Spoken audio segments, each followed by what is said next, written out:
What's going on, guys? Sorry I wasn't able to do post fights yesterday. Just couldn't. Ran out of time and whatnot.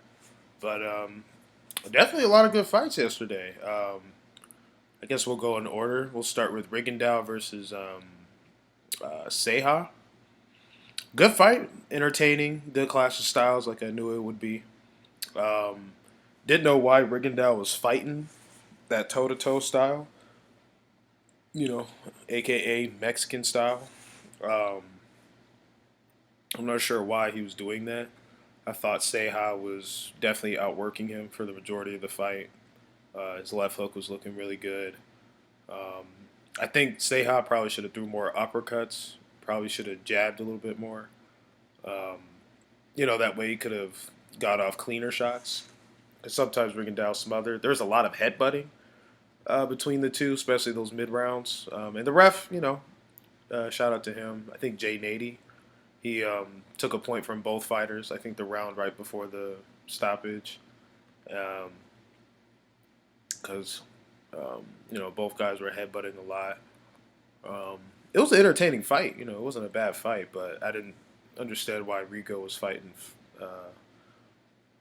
so close like that. Typically, he fights at range, mid distance or outside range, but for whatever reason, he fought in the pocket more. But it made for a more exciting fight.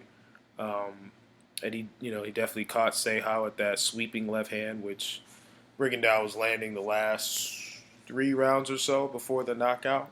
Um, some would say it was a hair early, a little bit. It was a little early.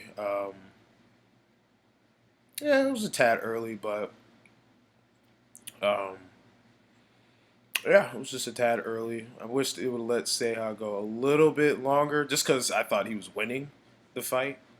So I don't think he was so discombobulated that he couldn't continue. I'm not saying it was a terrible stoppage because I've seen worse. Like George Groves versus Carl Froch, the first fight. If you haven't seen it, watch it. It's a great fight. Um, that was probably the worst stoppage I've ever seen. Probably still to this day. That was like 2013, 2012.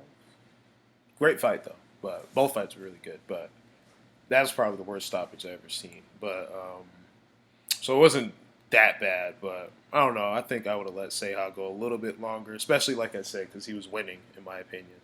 So, but all in all, good fight. And then the next fight was Joey Spencer.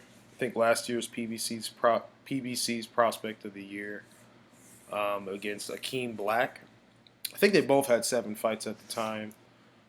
Good scrap too. Very entertaining. I thought Joey looked more fluid in this fight than he did in his last fight previously. I guess apparently he had a cold, or at least that's what the Fox telecast was saying. He looked fine the first 3 rounds. I thought he was boxing well. Thought he was working good. He showed good movement. Um, but in that fourth and fifth round, I thought Akeem Black was really coming on. His pressure was good. He was landing that uppercut on Joey pretty religiously. Um, he was just getting outworked. Joey was getting outworked those last couple of rounds. Um, I've seen Joey fight more in the pocket the last 2 fights. Again, I'm not sure why. Um,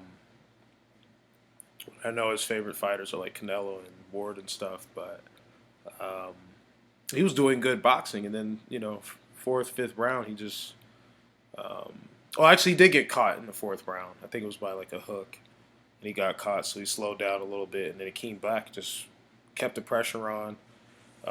Actually, it looked like Joey was getting hurt that fourth round. Looked like he was a little bit weary. I think his nose started to bleed. He was definitely getting touched up.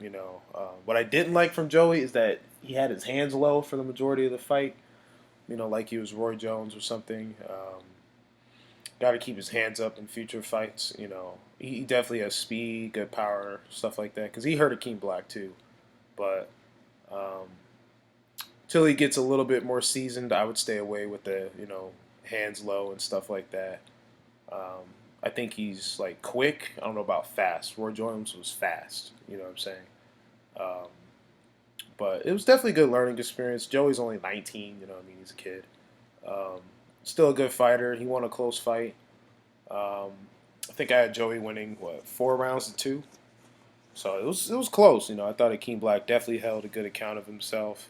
Both guys talked a lot of trash before the fight, but after the fight, definitely showed good sportsmanship, which you kind of have to, especially when it was competitive like that. So definitely a learning experience for Joey. I think that was his first. No, it wasn't his first.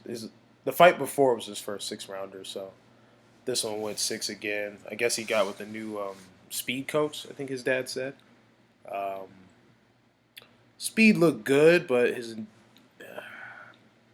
you want speed and endurance. You have to work on everything. You can't just work on one certain aspect. Like I said, he definitely looked more fluid, but he slowed down pretty drastically the last half of the fight. So maybe he could pace himself a little bit more. Definitely jab more. Definitely keep his hands up. Still a good fighter, but still a learning moment. Good win for him. Definitely Akeem Black. He showed a good account of himself, so I'm sure he'll get more fights in the future. Just off that, giving a prospect of the year a competitive fight. And then the last fight, Charlo versus Jorge Cota, stark knockout.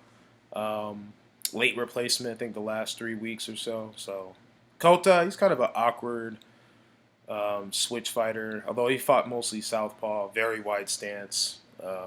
Does have decent pop. I think he had like 23 knockouts in 28 fights. Um, Fought Erickson Lubin on the Danny Garcia Keith Thurman undercard, and Lubin knocked him out. I think in the same round, third round or something. But he was clearly tricky for Charlo the first round or so. But I could tell Charlo was kind of just pacing himself, kind of just trying to figure the guy out, because last replacement, awkward fighter, don't want to do anything stupid. Um, but light hand was thunder.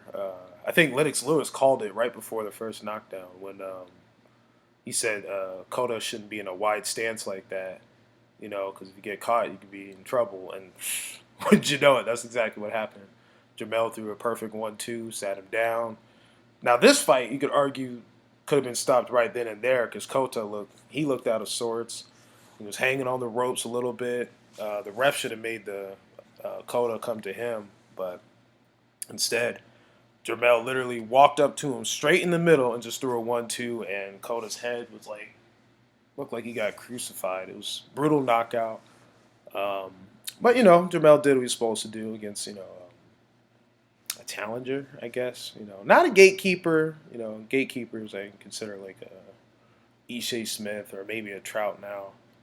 Um, Cota's not a journeyman, but he's not a contender either or a gatekeeper. So, like I said, he's more of a challenger.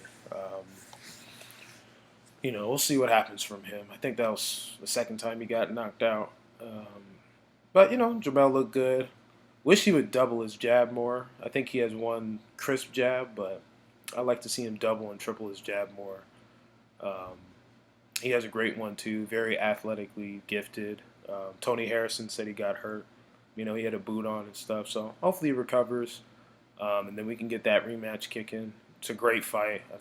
That was one of the fights I was really looking forward to. So I was kind of hurt that he got hurt, but it's boxing. It happens. Sports. It's life. But Jamel looked good. He did what he was supposed to do. Like I said, hopefully he can get that rematch with Tony Harrison as soon as Tony gets better, so we can get that kicking off. J-Rock, it sounds like he's going to fight Jared Hurd in a rematch. I'm Hurd. I wouldn't do it, but his prerogative. Lubin, I want to see Lubin versus someone solid. Maybe Terrell Goucher, right? Because didn't he beat Trout? No, he had a draw with Trout. Okay, so maybe Lubin versus Trout or Goucher. I think Lara's fighting one of Canelo's brothers, something like that. I hope that's not the case. I want to see him rematch the Argentine fighter who beat Spence in the amateurs. What's his name? Castano. I want to see that. Or hell, even Lubin versus Castano. That's a great style matchup. So 154 got some solid talent. Really good fighters, really good talent. Seems like it's going to be the year of the rematch for that division. Because I just named that 3. That probably should happen. But definitely drop comments, like, subscribe.